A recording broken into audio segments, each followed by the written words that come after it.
Now, the coolest thing about the fighter for me is the fact that you could just wade into the middle of everything and just destroy it without really needing to stress too much about positioning or anything else. Because you got all the hit points, you got all the strength, and you're wearing plate mail, and you probably got magic plate mail. And so, knowing all of that, I get a lot of questions recently during a lot of my videos because I'm doing a lot of the newbie guides, like the beginner's guides, and so there's way more people out there than I thought who have never played Dungeons and Dragons before, and who have never played a game like this before. So I get people asking, what's the easiest class for new players to jump into, and I always just tell them, the fighter.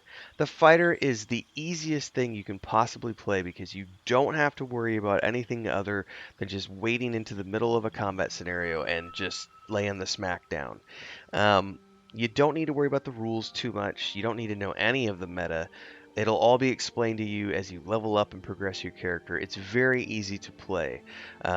Now, I know other people will say, yeah, but this class does this, this, this. That's great if you've played Dungeons and Dragons before. But again, remember, I'm coming at this from the angle of complete new player who has never played Dungeons and Dragons, never played a Baldur's Gate game, doesn't care about the meta, doesn't want to get confused by the meta, just wants to jump in and play this amazing story game that they've seen all over YouTube and making all these, Steam records and everything. Some people out there just want to play the game and get into the story, so that's what this is for, so that you can get in, jump in, enjoy the story, and then on your second and third and fourth playthroughs, like I used to do way back in the day when Baldur's Gate, the first game, was fresh for me. First time I played it, I had no clue what I was doing, but the second time, oh, now I'm rolling, a wizard, and then I'm rolling a rogue for my next playthrough, and then I'm going, well, now I want to try, a paladin. Like, that's the beauty of these games, is being able to jump in and do things lots of different ways. But anyway, I'm going to go into character creation with you all here in my beginner's guide to what you should play if you're a brand new player, which is the fighter. We're going to walk through it. I'm going to explain things like the subclass choices, and also we'll get into some of the specializations you can do early on. We'll talk proficiencies as well, so let's get into it from here. If you haven't already done so, make sure to like, subscribe, and hit the bell icon so you never miss an update. The good old fighter. It says here, fighters have mastered the art of combat, wielding weapons with unmatched skill and wearing armor like a second skin. And they get an action right out of the gate called Second Wind, which allows them to do a little bit of healing as a bonus action, which is really, really cool. And you can use that in the middle of fights to sort of patch you up if your clerics or healers are running low on spells or you don't have any potions. It's just a great little extra oof ability to have as a fighter. Now, when you want to choose your class, one of the things you're going to notice is that below class, it's going to have this thing where it says fighting style. So if you click on that, this is where things get really fun, because there are a variety of ways that you can play your fighter. You can either go for the archery route, you can go the defense route, you can go dueling, you can go great weapon fighting, protection, or two-weapon fighting. And if you want to know more about those, you just hover over each one. Archery, you get a +2 bonus to range. Defense, you get a +1 to AC while wearing armor. Dueling says when you're not wielding a melee weapon that is not two-handed or versatile in one hand and no weapon in the other, you deal an additional 2 with that weapon. Pretty interesting. Great weapon fighting is anything that's two-handed. Protection is sword and board, or mace and shield, whatever. I like sword and board. But anytime you have a shield, you impose disadvantage on attacks against your allies when they are within 1.5 meters. You must be able to see the attacker. This is really useful if you have a melee-heavy party, and you're going to have at least one other person up there in the fray with you. If you have 2, it's even better.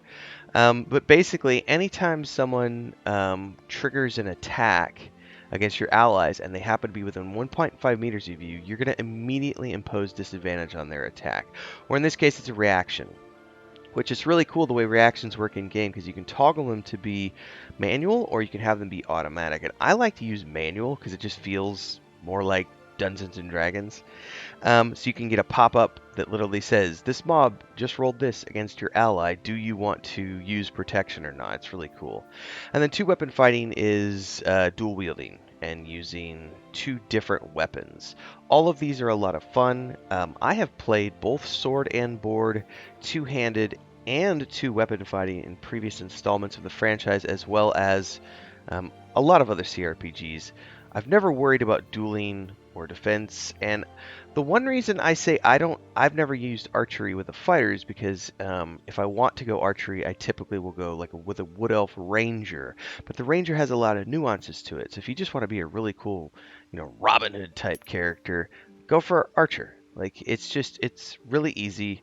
You get a +2 for your ranged weapon attacks, and you're gonna get all the other bonuses and benefits of being a fighter. Plus, you'll get your feats and everything else as you level up. So it's super, super simple. And as far as backgrounds go, again, don't worry about anything else. Just click soldier. It's the easiest thing to do. You get a bonus to athletics and intimidation, which means you'll be able to do some cool stuff in and around the area related to physical stunts. Also helps you shove things off cliffs and resist being shoved, which can be great in combat. And then intimidation, which allows you to threaten.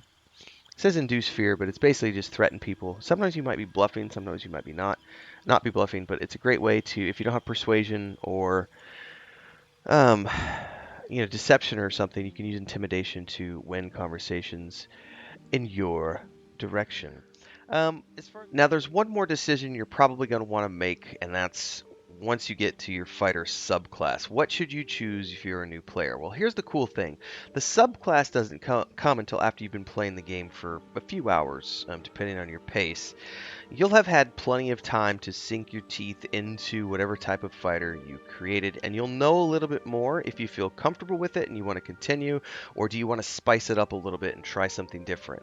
So when you get to the subclass selection time, you're going to be given 3 options to go between Battle Master, Eldritch Knight, or Champion. Essentially, Battle Master is just taking that fighter, I'm going to beat things up and just wade into the middle of combat and destroy everything. It's going to take that concept and just enhance it with superiority die and some really cool abilities, these maneuvers essentially that allow you to knock things off of cliffs with your melee attacks and your ranged attacks, so you get a knockback effect on them, or you can cause them to be frightened, which puts them, I believe, at a disadvantage, if I remember correctly. And then there's Eldritch Knight, which is essentially adding a little bit of spell casting to your fighter, and it's really cool the way it works. You still get all the beefiness of being a tank, but now you get to spice it up a little bit with a handful of spells. It's not a lot of spells, it's a handful of spells. So it's kind of like, if you've never played, the Ranger used to be the same way years and years and years ago. They would start peppering in spells as you get up to, 3, 4, 5, and so on and so forth.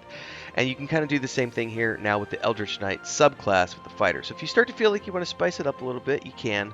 Or you can go Champion, which is the crit master essentially, where you just load up on your crits and go from there. All of those are great options for subclassing your fighter in the way that's going to fit you specifically. What's up, everybody? Quick commercial break here to give it a shout out to our guild champions, who are the highest tier memberships here on YouTube: Ancient Entity, Assassin Gamer 94, Bubbleonia Rising, Crazy's Relative, Mujin, and Remedy. Thanks so much for the highest tier membership. And thanks to all of the members who support the channel, because you keep me doing this full time. You too can become a supporter if you're new here. Don't forget to like, subscribe, and hit that bell icon so you never miss an update. Join as a member. There's 3 different tiers. We do lots of special stuff, private polls, private videos. You get a shout out if you're the highest tier membership, but you can also do one-off donations in the form of super chats on any live stream or premiere you see, and of course super thanks on any upload or YouTube short. Whatever you can contribute, it's great. Keeps me on the air full time, keeps the cats fed, keeps the homestead running. Anyway, back to the video, everybody. As far as skills and proficiencies goes, I would just leave them as they come as you create this character. But you do have some electives here, so you can choose to put these somewhere else if you want. But I would just leave them as they come out of the box, which gives you +5 in athletics, +2 in acrobatics, +2 in investigation, +2 in survival, and you get your +2 in intimidation. Those are reasonably good bonuses out of the gate. Again, you're not meant to be the big talker, you know what I mean? This is more about being able to be in those combat scenarios and do that for your group. If you were the face of your party, you may miss out on some conversation choices because you don't have a really high charisma and things like that. But I would not let that deter you from doing this, because I know people will say things like that. You need to have a charisma-based character. If you do want to do that route, you can always use someone else in your party to be the face of the party to have the conversations while you control the combat fields. Or you could just say, you know what, it doesn't matter. My character is not that pretty, and I'm not going to be able to persuade that many people, and you can role play with it. And then on your second playthrough, now you make the bard, and you go through as a face character, and you get a completely different playthrough. Plus, you'll have learned more about the combat, and you'll be better ready to take on the challenge of playing a bard, which is a lot more situational, and it's more complex, and it's a hell of a lot of fun. Anyway, folks, that's a quick and dirty guide on the fighter and why I think it's the best choice for any new player who's never played D&D or Baldur's Gate games before. Gets you right in, lets you have fun. You can come back then and decide to try other things. And don't forget, you can always respec everybody. I mean, I think that's something that's really unique about Baldur's Gate 3 as well, is you can get 20 hours into the game and decide, you know what, the fighter was fun, but I really want to see what it's like as a warlock. And you can go respec to a warlock and keep all of your story decisions and everything else up to that point. There's a lot of flexibility in this game. So if you enjoyed the guide, don't forget to like, subscribe, and hit that bell icon so you never miss an update. We are live every day at 11 a.m. Central. Don't forget the Discord, links are down below, and I'll see everybody in the next video or live stream. Until then, stay safe and happy gaming.